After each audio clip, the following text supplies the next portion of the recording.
Hello, everybody, and welcome back to another episode of Fat Loss Basics.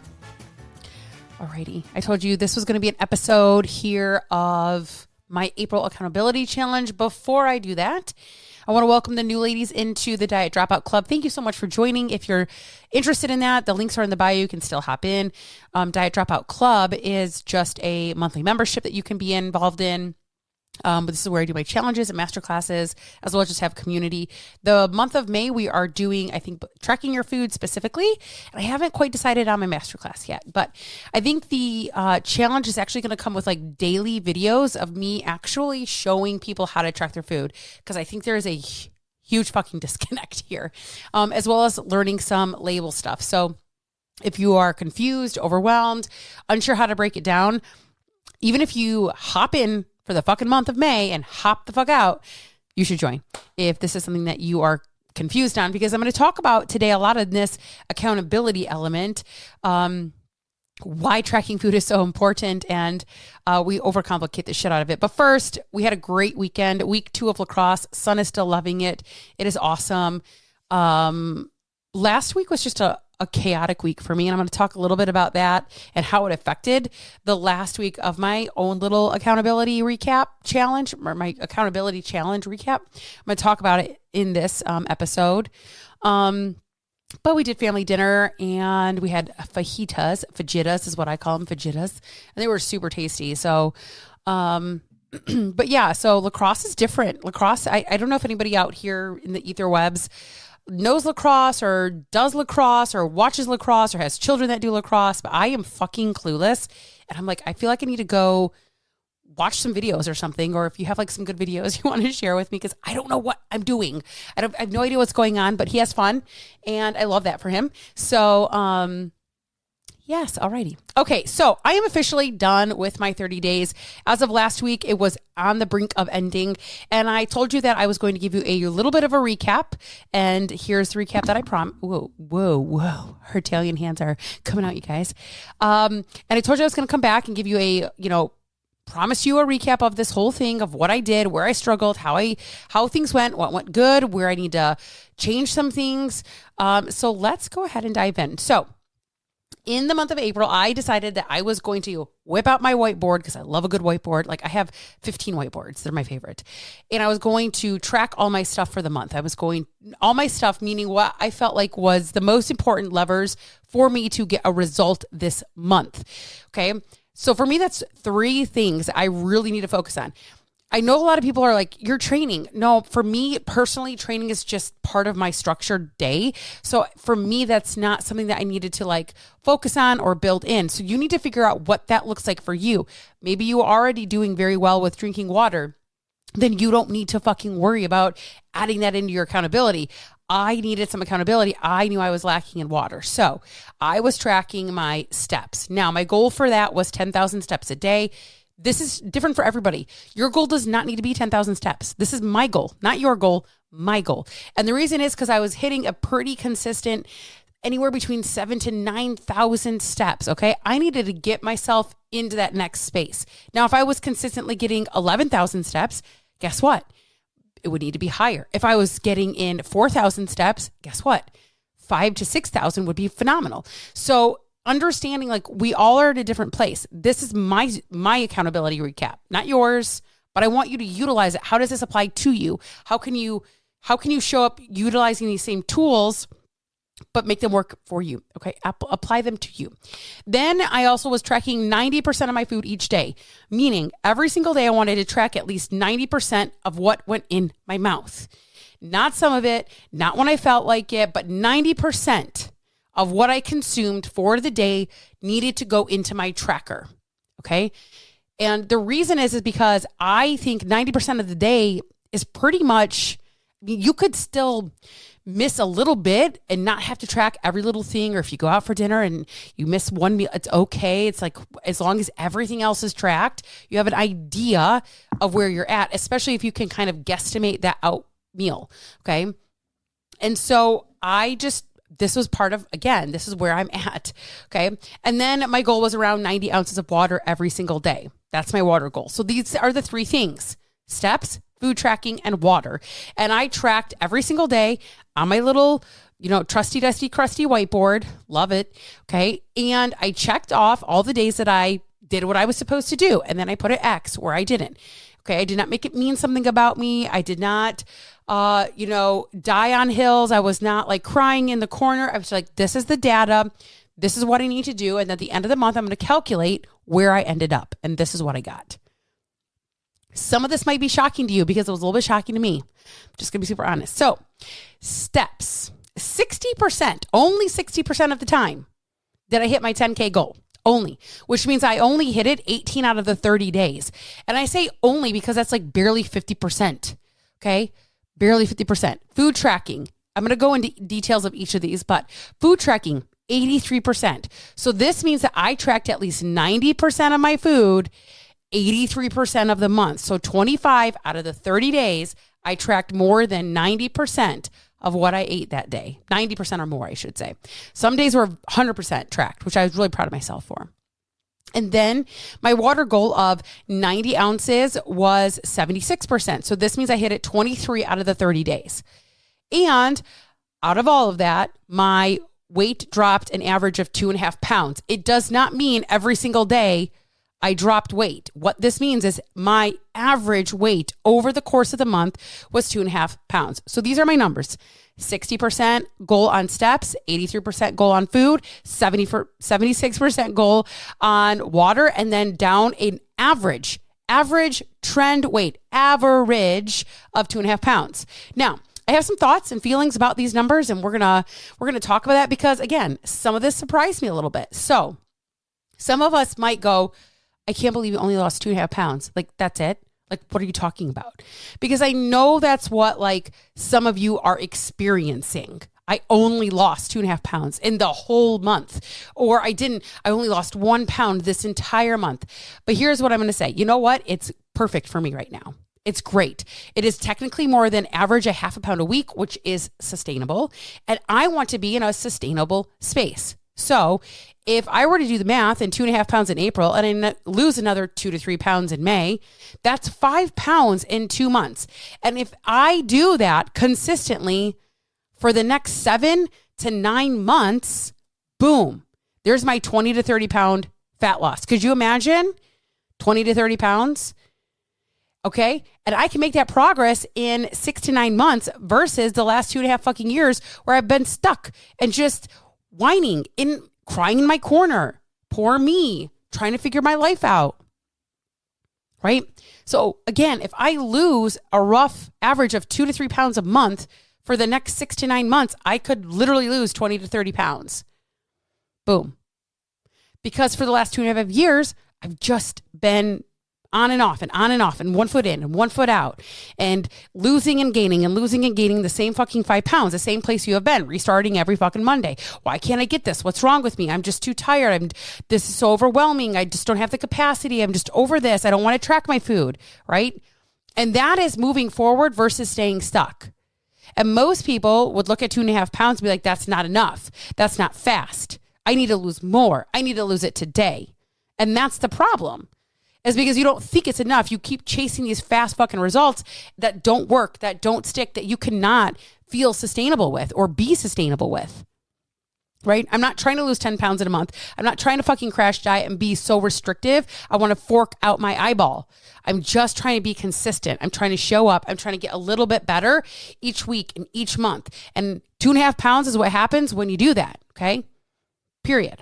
So here are some things that were a little bit shocking to me and some things that I kind of went well or went better than expected or went not as I expected. Okay. So I did better with my food tracking than I honestly thought I would. So 83% literally had me kind of like, whoa, because I have been stuck in I don't want to track my food space for over 2 years. I don't like it. I don't want to do it. It's so much work. It's hard. Oh, I don't want to open the app. I don't want to track it. I don't want to see. I don't want to see what I'm eating. I don't want to see what I'm consuming. I don't want to see any of that. And so that 83% feels so good because in the last 2 years, it has been this thing that I'm so inconsistent with. Like I'll do it and then I'll stop and then I'll do it and then I'll restart and then I'll do it and then I'll restart. Right. Or I'll track my breakfast and then I just don't want to do anything else. And I'm like, right. Or this is my favorite one. I'll just track the stuff that I ate that's good, quote unquote, because this is where my brain's been for 2 years. Okay. And then conveniently not track any of the things that I ate at, 3 p.m. or 9 p.m. or on the weekend, right? So at 83% for 90% tracked for the whole day, I mean, I'm fucking impressed with myself. Okay. I tracked the shit I didn't want to track. I tracked the pizza rolls that I ate at 9 p.m. I tracked the days that I went over my calories. I tracked the M&Ms that I'm like, stop eating these, stop eating these, stop eating these, track them anyway, track them anyway, track them anyway. Okay. And I honestly think that's partially why I was able to just get consistent with it because I was just tracking. And the bigger and biggest level, hello, America. The biggest lever that you're going to pull for fat loss is your food. And so because I was more consistent with my food than I actually thought I was, that's why I lost 2.5 fucking pounds. Okay. Because my movement didn't really get where I wanted it to. So the thing that had to be the lever that helped me was being consistent with myself. Okay. Because I was tracking, I was aware of what I was eating and I wasn't just guessing or trying to bullshit myself into some lies that's like, oh, you're eating good. You're eating fine. You're eating good enough. No. And again, my steps on the other hand of the spectrum, I really thought that would have been easier for me. I thought that was going to be closer to like the mid 70s to 80% for the month. I thought I was paying attention to my steps. I was trying to get those steps and I was really like working at it. I was going on the walks. I was doing it, but going back and looking at the data, there were days I did not get to the 10,000. I'd get to 8, I'd get to 9 and not to 10. And I just, at that point was like, okay, well, this is what it is. And this is where I got to, I would just accept it. Like, okay, well, I didn't make it today. Well, I didn't make it today. Well, I didn't make it today. Right. So 60% is definitely lower than I thought it was going to be, but it's honest. And that's what this whole accountability recap and challenge for myself was all about. It's about what am I actually doing? Because now I can use this data and go, what is happening? Or what do I need to shift? And then my water was kind of right in par with what I expected, somewhere between 70 and 80%. Water can be hard. There's some things that I want to shift and adjust there. We'll talk about that to do just a little bit better than that. But that was at 76%. So not terrible. Some days I would crush it. And some days I was like, oh, like, okay, yeah. And those days, honestly, that I would crush it. I definitely use the bathroom more. So I could tell the days that I was drinking and the days that I wasn't. So let's talk about what went really well this month.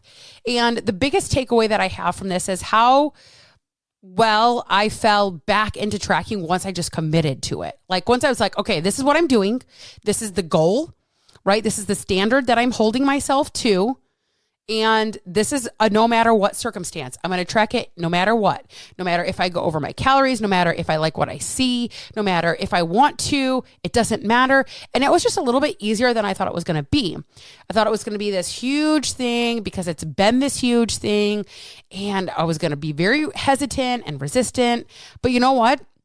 Once I was just like, this is the standard, it just kind of became back a part of my routine again. Even my kids and husband were like, wow, okay, she is tracking again. And I go, okay, girl, eat and track and eat and track and eat and track. And that was a little bit easier than I expected. And it was almost like riding a bike, right? Like I haven't been on a bike in probably like a year, maybe. It's the springtime, but I bet if I hop on a bike, I might be a little bit rusty the first couple pedals. Then I'm going to get going again. So I was like, okay, I do know how to do this. I do remember how easy, honestly, or simple that this can be for me. So I felt really good falling back into that. Having this accountability was very helpful. And I'm not a big fan of like just show up and check off the boxes, but sometimes to get that momentum and to get moving in a direction, we do have to get up and just start checking off boxes.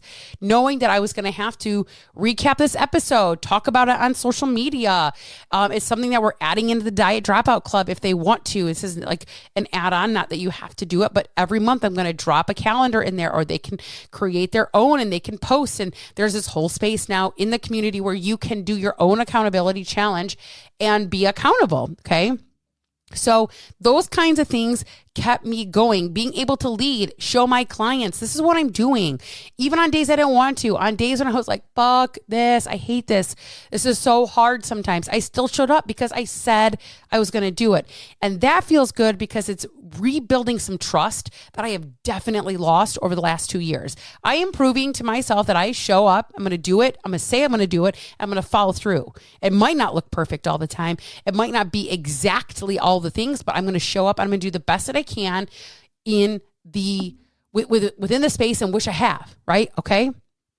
And then of course that weight loss that came with it, right? So I'm really, really happy. So let's talk about what did not go so well. Okay. So the last week of April was a kind of a clusterfuck. Okay. We're just going to say it like it is. I knew that my husband was going to be leaving for work, and there were multiple different days that were thrown out. One day it was like the Sunday. So I'm just going to give you dates so that you can kind of comprehend like where my head was at. So he was technically Sunday. Okay. So he was technically supposed to leave the April 26th, which is a Sunday. And on Friday night, on the 24th at like 8:30 p.m., we got word like, oh, hey, you're not going until May 1st. We're like, oh, okay, great. Monday comes. Okay. So here we are. I think we have this whole week to plan. I'm good. Monday comes and his one boss says, your ass is on a plane like now. Like, we need to get you where you need to go now. And I was like, oh, fuck. So Monday or Sunday that turned into Friday now was Tuesday.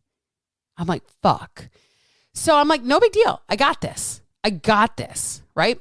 I'm prepared. We got all the meals planned for the week. I'm good. But then like when literally it happened, everything was like, it literally took entire shit. Not for any specific reason. Like I can't really explain exactly what piece was the catalyst of like, whoops, oops. Like I kind of fell a little bit apart. Not completely. I didn't quit. I didn't restart. But my consistency, especially with tracking my food, my steps, and my water, the last week was not good. It wasn't good. And everything just kind of went to the crapper. I felt I was prepared for this. I'm like, this is easy peasy. Like everything, I already know how to do this. I know how to mentally prepare. We were already had our plan for the meals for the week. I got this. I know what to do. But then when it happened, like shit started shifting, and then a little bit more things got put on my plate. And I was like, fuck. And I realized, I'm not really sure I have the capacity right now to handle all the extras that I thought I did. And that's okay. Like I was not going to try to make it mean something about me. I didn't fail at anything. It was just feedback for me, information. It was data. And it's like, okay, I need to clearly have a little bit more capacity here, or I need to shift something because life is going to do it again. And my husband's work currently is just going to be unpredictable, period. And while I used to do this with him gone at X, however many 120 days overseas, 100 to 120 days gone, it was a little bit more predictable because I knew once he was gone, and now he's coming home, and then he's doing what I call a burn and turn, where he's coming home, he'll be here for a day, and then he's gone again. And I'm like, boom, done. Right. So this isn't like where he's gone for months at a time where I'm just like, okay, this is it. This is all on you. It's like, okay, you're home and then you leave, and you're home and then you leave, and then you're home and then you're gone, and then you're just working and you're like, right. And I need to be able to navigate that. That's a little bit different than what I'm accustomed to without completely having everything go to shit. So that's something that I'm like, okay, how do I shift that? How do I change that? How do I build a little bit different capacity here? What is this going to look like in the future the next time this happens to me? Okay. Because here's the deal. I'm not mad or upset or pissed off or anything or like feeling like some kind of way about the fact that he had to leave abruptly. Like we knew he was leaving. He was supposed to have already been gone. So the fact that he was like, I'm leaving like tomorrow. My flight's at 6 a.m. I'm like, oh, okay. No big deal. Right. So I wasn't mad about it because I had already anticipated it. Just the timeline of it was a little bit more abrupt than I thought it was going to be. And then, the other thing that did not go well for me was the steps, hitting my steps. Like I said, only 60% of the time did I get to that, which is not like great. It's like, I really wish I could have been a little bit higher. And looking back, I just did not plan very well. I did not make myself I thought I was planning. I thought I was getting in more. I thought I was getting in my walks, but I didn't. So this time I need to do a little bit different. Okay. So for me, I'm building a little bit more structure on my steps. I have to decide like, this is when I need to walk, regardless of the weather, or regardless if I have to get on my walking pad, or regardless if I have training. So that's another thing. Like, sometimes I was anticipating having a training session and then that training session got canceled. Well, like once because I had to go take my husband to the airport randomly. But then I, have had some sick clients or things get shifted and moved. And then all of a sudden I'm, kind of thinking in my brain and planning my day, like, okay, I'll get at least around 2,000 steps for training. And then that doesn't happen. And then I got to figure out where my day I'm going to make up 2,000 steps. Because sometimes by 6 a.m., 6:30 a.m., I have almost 1,700 steps. Well, if that doesn't happen and I don't even get out of bed till 7, I am now almost, quote unquote, 2,000 steps behind. I'm not really behind, but it's just I have to plan now differently, right? So what is some things that I learned from this, right? I learned that I'm more consistent with food tracking than I thought I was. And I learned that it was going to be easier to get back into it. So this tells me that I can do this. Like I can build the skill again. I can get consistent with it again, and I can build some trust. Okay. And that again, falling back into it was a little bit easier than I thought it would be. Right. So again, kind of like getting back up and riding your bike. I learned that I need a little bit more structure around my steps. So 60% to me is not where I would like to be. And I just didn't have a solid plan for getting all that in. So I need to shift what I'm doing in May to make sure that I am a little bit more aware about where I need some of that. Okay. I also learned that I'm not as prepared for the chaos as I thought I was, right? When the last week of April came and I fell apart, quote unquote, I don't want to call it fall apart, but it was a little bit more difficult. I'm going to say that I struggled. I had to navigate. The navigating was a little bit harder. There we go. Because I think words matter. They have meaning. The navigating was a little bit harder than I thought it was going to be. And so that just tells me I need to shift some stuff there without, getting all crazy. Okay. Let's see. And then, that I learned that my water is just kind of where it is. I'm not overly concerned or overwhelmed by it. Just like, okay, my water is what it is. So what is the goal moving forward? So for May, I'm doing the same thing. So you're going to get another May recap. Okay. The goal is to get 1 to 5% better in each category. That's it.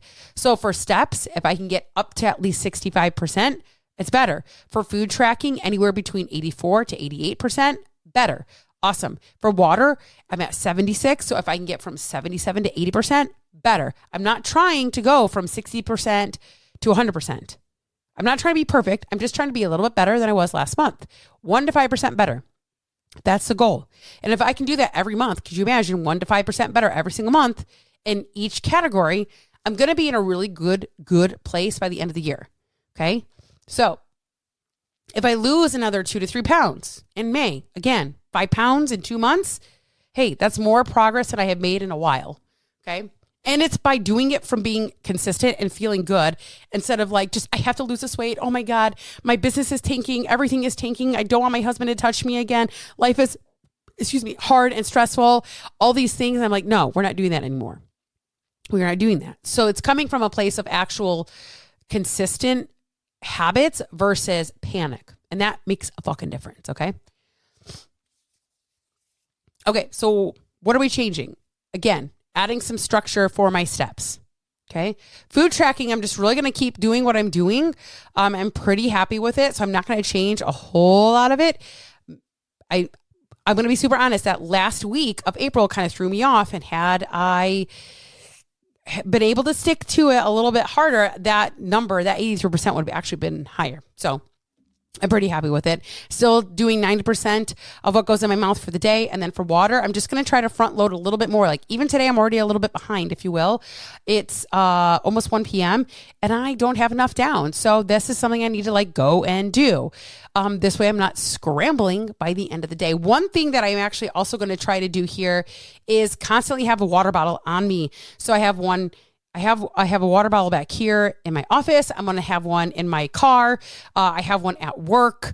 And these are things that I need to be having consistently every single place that I'm in. So I can't ever say, well, I need water, but I can't drink it because I don't have a way to drink it. I don't have any access to it. So I don't like that either. So what do I want you to take away from my own experience and how can you apply it? Right. I want you to know that I didn't hit anything perfectly. I did not hit anything like even remotely close to perfectly. The best one was at 83%. And that's okay because it's not about being perfect. This is never about being perfect. That is literally why my business name is Consistency Over Perfection, LLC. It's about being consistent, about showing up. Okay. It's about learning how to build capacity, learning resilience, and learning shit about yourself, like learning about you. Learning about the better version of yourself, the next version, the next level of who you want to be. Okay. And even at that, at 60% steps and 76% water with 83% food, I still showed up more consistent than I had been before. And that is where I need to be. That is what we call progress, right? I wasn't tracking anything consistently. I wasn't getting any consistent steps. I wasn't paying any attention to my water. And most importantly, I wasn't paying any attention to any of it. I was just like, I don't get why I'm not losing weight. I wasn't even paying attention to anything, like not consciously, not specifically. And now I am, not perfectly, but here we are. And the result of that is 2.5 pounds down. And let's see where we end up. Let's see what happens in May. And even if I don't lose weight in May, as long as I'm showing up for myself, it's okay. Like that's the other element is I'm going to be okay if I don't lose any weight in May. As long as these habits that I continue to work on are increasing. And honestly, the likelihood that that happens, the likelihood that my habits get better and my weight does not, or something doesn't shift even in my measurements or something or my photos, that would be very odd. It would just be really odd. 2 + 2 = 4 always. Okay. So if you're listening to this going like, oh my God, this is exactly what I need. I need to try this. I want you to pick 1 to 3 things, not 10, not 27, just 1, maybe 2, maybe 3, and track them for a day, every day for the month and see what data you get. You might be surprised like me of the results and you might learn some shit about yourself. Okay. But you will start to understand what consistent looks like versus perfection. And that is the whole point, right? We cannot change what we don't measure. So the phrase goes, you cannot manage what you don't measure, which is not a lie, right? You cannot get better at something if you don't know where you're starting. So track it, be honest. And then you can start to like make adjustments. When you can look at the data objectively, like I am, like, man, I kind of sucked at my steps. Okay. Does that mean I suck as a human? Am I a shitty mom because I didn't get my steps in? No. Like, am I a shitty wife? Am I a shitty person? Am I a shitty coach? No. What does it actually mean? I need to shift something, obviously. You might only lose 2 to 3 pounds if you do it and be consistent with it. And that might feel like not a lot, but it's not nothing. It's not nothing, which is what so many women say. Nothing changes. I gain weight. Stop chasing the fast results. Okay. So again, I'm doing this in May. You can join the Diet Dropout Club. You can join in. You can post. There is a literal entire little channel specifically for just this accountability piece. So again, my goal in May is to be 1 to 5% better. If you start in May, then in June, you can join me and do it again.